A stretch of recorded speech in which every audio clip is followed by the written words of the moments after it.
Hello there, lovely people, it's Alex from Nintendo Life here, and today we're going to have a look at the 21 best Nintendo Switch games that have come out so far.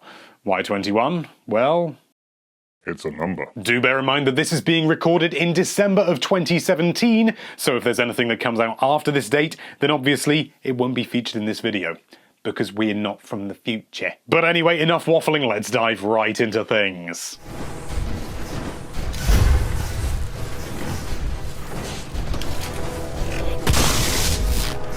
You know what, when I first saw this, I completely discounted it, thinking that it was just yet another puzzle game trying to add some sort of original spin, but basically making it gimmicky. I could not have been more wrong. Ironcast is an Ironcast classic of a game, if you'll pardon the pun, which, no, actually don't. From the outside looking in, it looks supremely simple, but get your hands on it and you'll realize just why this has made this list.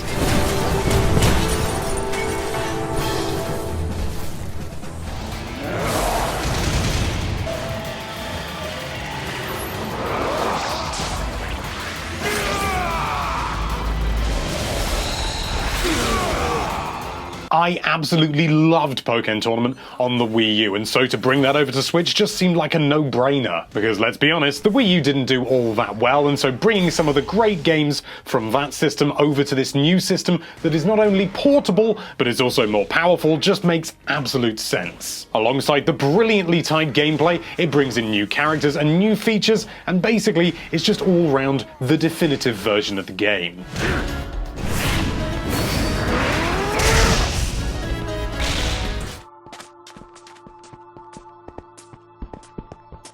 Now, Minecraft may be on every other system imaginable, but that doesn't mean you should entirely discount it. This is honestly, without a doubt, the best portable version of Minecraft you can get your grubby little mitts on. The smartphone version of the game is just about passable, but the touchscreen controls really don't do it justice. You need the physical controls that you can get on the Switch in order to make this work properly. And it runs fairly well as well. You won't get the same level of customization that you can get with the PC version, but let's be honest, I mean, it's Minecraft on the go.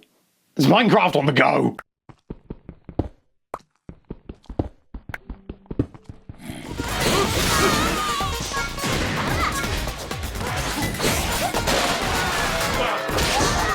ARMS rightfully deserves so much more attention than it actually gets. Yes, it doesn't have the social aspect of something like Splatoon and Splatoon 2, but goodness gracious me, Nintendo has managed to create an entirely new genre of fighting game. The variety in ARMS, the colourful characters, the excellent motion controls, it all boils down to an experience that is like nothing else out there.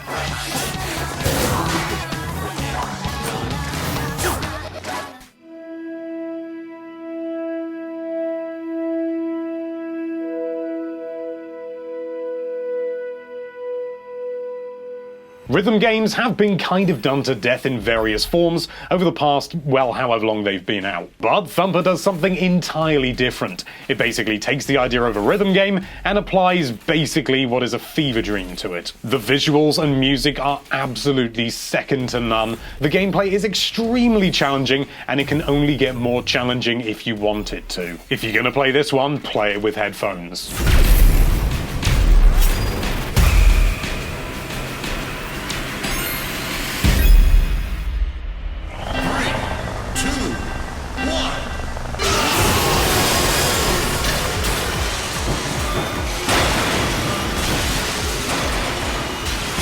Racing games come in all different shapes and sizes, but none of them quite as intense as Fast RMX. I honestly believe that this is one of, if not the fastest racing game that's out there that isn't just totally unplayable. The graphics, the insane speed, the excellent soundtrack, the myriad different levels. It's a racing game unlike anything you've played before, unless you've played an F-Zero game. And what's more, the whole thing just runs like absolute butter at a beautiful 60 frames a second, and considering the Switch's hardware limitations, that is not to be sniffed at.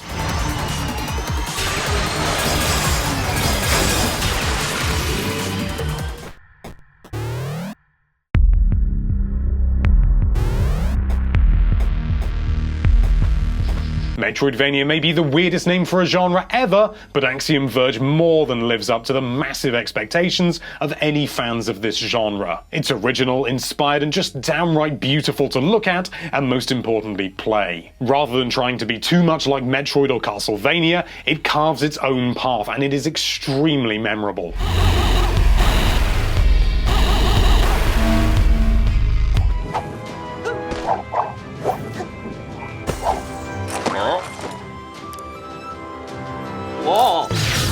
When we first heard about this game, we thought it was the most ridiculous idea we had ever heard, and on paper it shouldn't work. But you know what? Mario and Rabbids Kingdom Battle is outright a fantastic game. Even if you're not the biggest fan of Rabbids, this is definitely worth looking into because the gameplay is just so solid. And what's more, it is drop-dead gorgeous to look at. It takes the idea of XCOM and boils it down to a much more straightforward and reliable system. There is clearly so much passion that has been injected into this project, and my god does it pay dividends.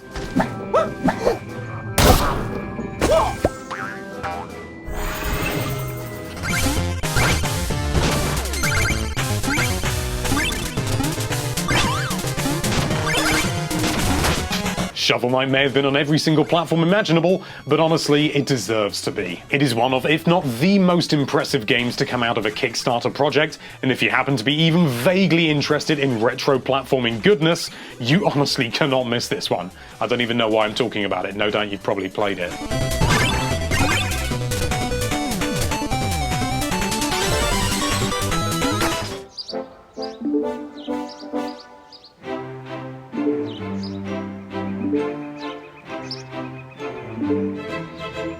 This is an interesting one because I reckon if you just saw Golf Story in the eShop, you'd probably think nothing of it. But give it a go and my god will you be rewarded. The humour reeks of things like Earthbound, and the golfing gameplay is actually surprisingly deep but very easy to pick up. The writing is just spot on. Clearly the writers behind this game are some seriously talented people, and honestly, even if the gameplay was a little bit mediocre, it would be worth picking up for the writing alone. But the gameplay's brilliant as well, so what are you waiting for?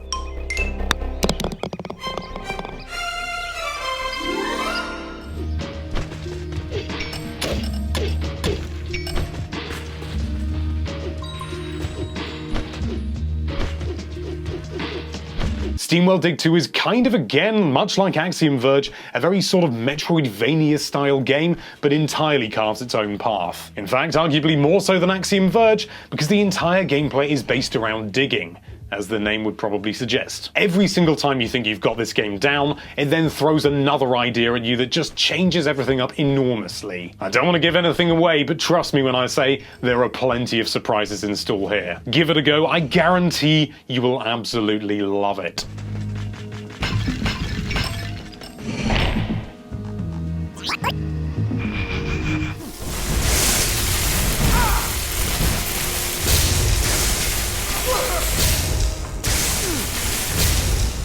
Honestly, what is there to say about Skyrim that hasn't already been said? This is the full-fat Skyrim experience, and it is entirely portable. There's even additional Zelda content and amiibo content as well to make it all the more exciting. Yes, it's an old game, but you know what? When it's this good, who cares? Are you ready to run? Sure. Then follow me.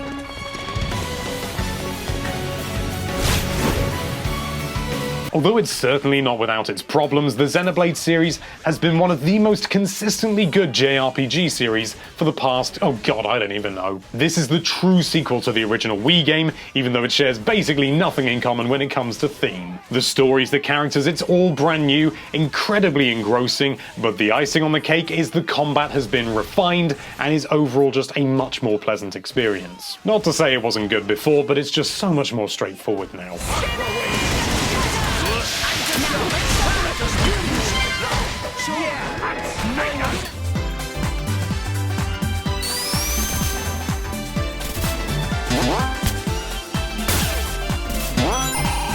You know how for years and years fans were saying, when are we going to get a proper 2D Sonic game like the original ones?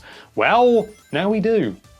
We don't know what to do with ourselves. Except love the ever-living arse out of Sonic Mania. This game perfectly encapsulates how everyone remembers the original 3 Sonic games and Knuckles. The plot is straightforward and simple, the visuals are utterly gorgeous, and it plays like an absolute dream. I honestly believe that in my mind this is the best Sonic game that has ever been made. It is an absolute masterpiece, and if you take off nostalgia vision, it even outshines the original 3 and Knuckles. And the Switch one is portable.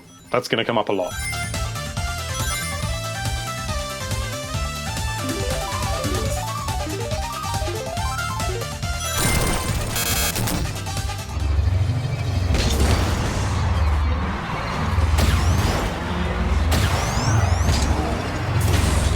It's Rocket League, but it's portable. Do I really need to say any more? I've seen some people complain about the visual clarity of this game, but honestly, it really doesn't matter. When you can play Rocket League on the train with the person opposite you who just so happens to have a Nintendo Switch because we all live in an advert, you know there's something very special going on.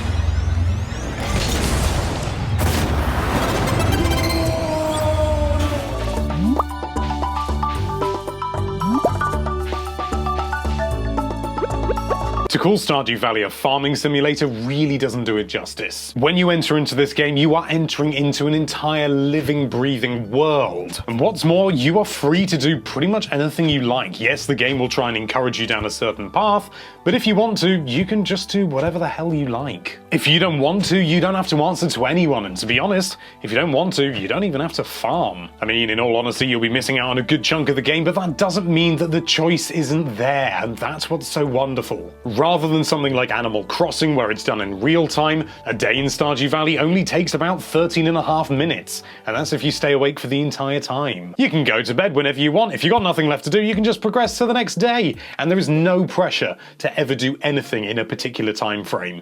Unless you want to. Great googly moogly though, do be careful, because this game can and will take over your entire life. There is something so inherently engrossing and addictive about it. You'll reach a certain part in the day and you'll sort of think, oh well, I'll just finish off this day and then I'll call it quits. But then you find something else to do, but you can't get it all done in a single in-game day, so you end up doing another day, and another day, and another day, and the cycle just goes on. But you know what? I love every second of it.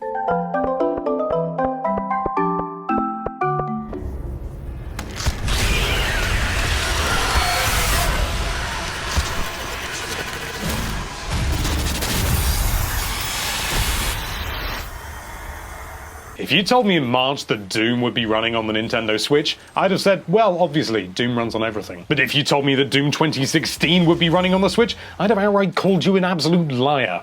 Or just very optimistic. And yet here we are. We have Doom running on the Nintendo Switch with pretty much the only compromise being resolution and frame rate. But you know what? They've managed to make it work. It's not Mario, it's not family friendly, and yes, it is just a port, but my god, what a port. The action is 100% non-stop. You're not going to be hiding behind cover because standing still is actually a disadvantage. You need to be moving around as quickly as possible in order to evade enemy attacks. And I can't believe I'm saying this, but that is rare these days in a shooter. The whole thing is just pure, raw gameplay with a little bit of narrative sprinkled in, but it never gets in the way of the gameplay. This is, in my view, the quintessential shooter. And you can play it anywhere!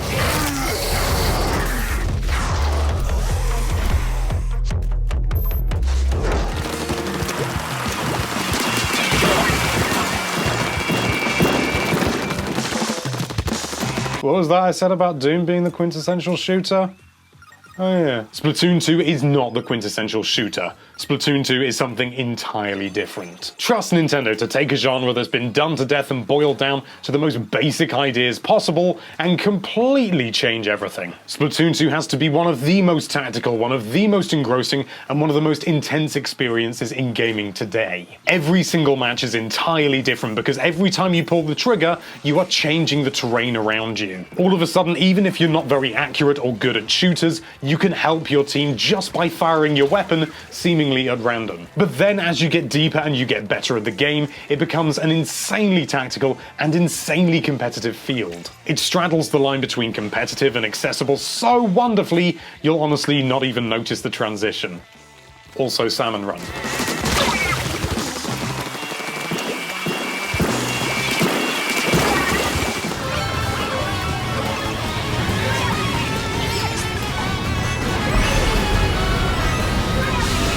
You know what? I'm just gonna say it. Mario Kart 8 Deluxe is the best karting game that has ever been made. People harp on about various other Mario Karts and other racing games as well, but honestly, there is nothing like Mario Kart 8 Deluxe.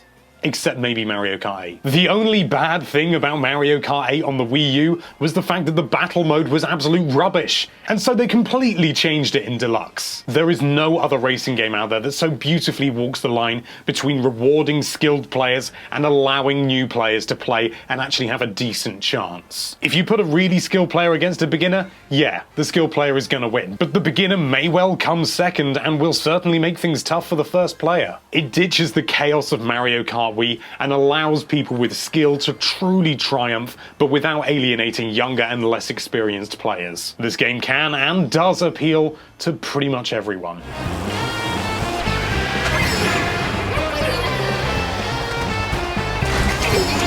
Now, if you happen to know anything about the Nintendo Switch, you probably know what 2 games are gonna come next. But the important thing is, what's gonna be number 1?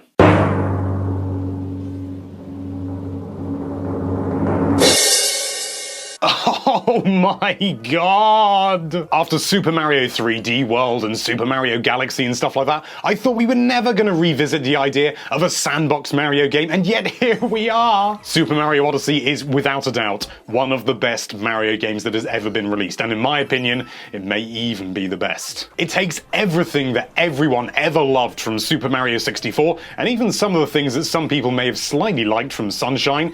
I actually really liked Sunshine, for context. And it smushes them all together into a completely new, fresh, and original package. You'll be visiting more varied kingdoms than you ever thought imaginable, and there is so much scope for DLC or even a sequel, as we've discussed in the past. Mario controls so fluidly, so wonderfully. Everything you expect him to do, he does with the most incredible ease. And this is, of course, all thanks down to the addition of Cappy. You can throw him, bounce on him, use him to attack enemies, the whole kazoo. But what's even more important is that you can throw him on top of enemies and other creatures, and sometimes even humans, and then Mario will capture them, which basically means he possesses them. And then you control them. Super Mario Odyssey blends the new and the old so subtly and so wonderfully that it really is just an absolute joy to behold.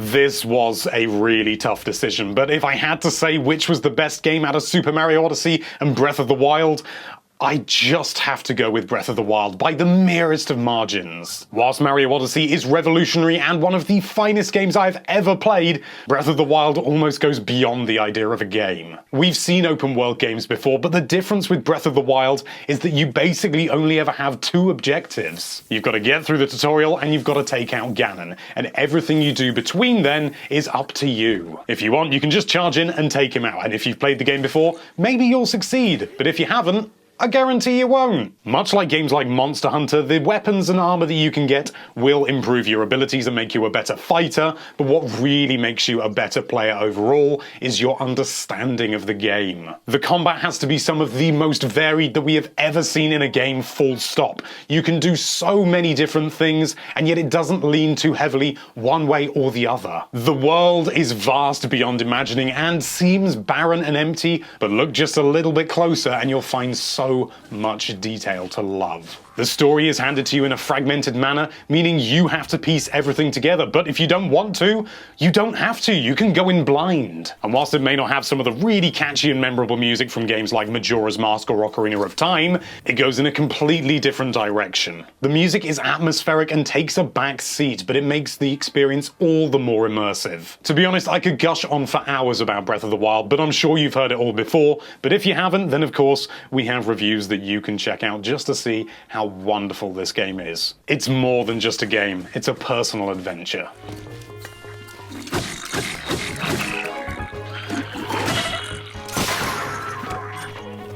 And there you have it. Those are the 21 best Nintendo Switch games as chosen by us, Nintendo Life.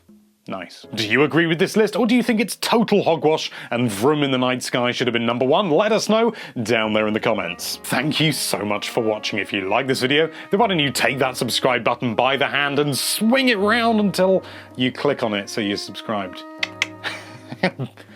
And be sure to check out NintendoLife.com for all sorts of lovely Nintendo-related content. Thank you again for watching. Bye-bye.